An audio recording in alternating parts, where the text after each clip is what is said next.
12 months ago today, we stood in silence, fading further and further away, and refused to say goodbye for fear that the farewell might solidify our fate. I knocked on every inch of this wooden vessel to keep that fear from coming true. Goodbye is such a definite word, an infinite word, an intimate word. Well, in case you hadn't heard, there are no waterfalls at the edge of the world that fall off into eternity. I'm bringing home Scrit and Shaw to hang from the walls or the branches or the balcony. Father gave me 2 teeth from the beast they harpooned last week, and they've been flensing the creatures at dock while I've been busy getting my feet steady underneath these sea legs. I had a week or more to explore those foreign shores while the crew and the captain knocked at every brothel door. And I imagine I've got scores of siblings on this island, considering the captain is an island unto himself. Give it time. There are 1,000 orphans forgiving their fathers 70 times 7 times, and I met one of them that week who became a friend of mine. He reminded me of you. Don't be jealous, he wasn't quite as cute. You know, he didn't have the Indian feather thing, or the tomahawk that you've been using to build my shelter. God knows I'm gonna need it, man. Shelter. We followed a road out to the country that he said he'd known about for years and claimed it was haunted. Boys always tell those tales when they want to put their arms around you.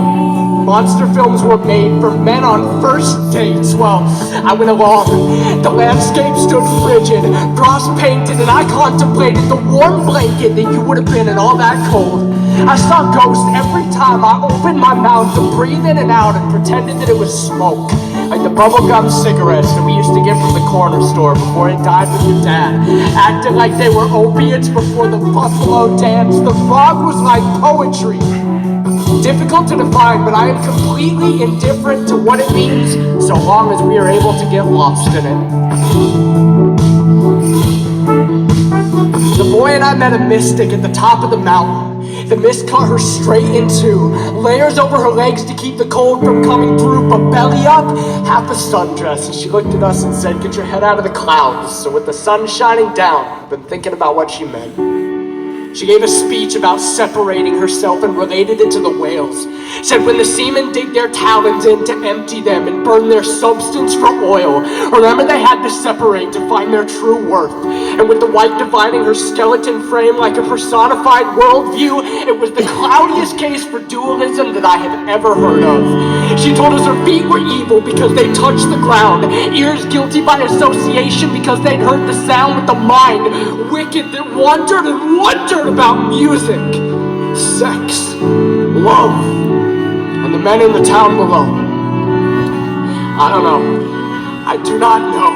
She sounds like my grandparents trying to distinguish between antique Negro spirituals, done damned to hell for a pagan drumbeat and unholy. I just hope that if we're a true reflection of some magnanimous other, I won't have to assume that every inherent longing will find me buried alive.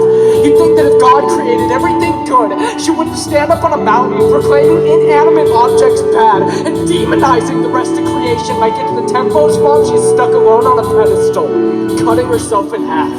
I want to dance to the music, drink wine to the melody, make love in our treehouse, and rejoice over our son with laughter someday. It's gotta come from somewhere. It makes me feel alive. She was kind, but I declined to follow in her footsteps. Kissed the boy on the cheek, sticking to the man, so to speak. We left for the great unknown first thing this morning. If I am going to die at sea, I am going to be as holistically human as I possibly can be, and believe that I am that way for a reason.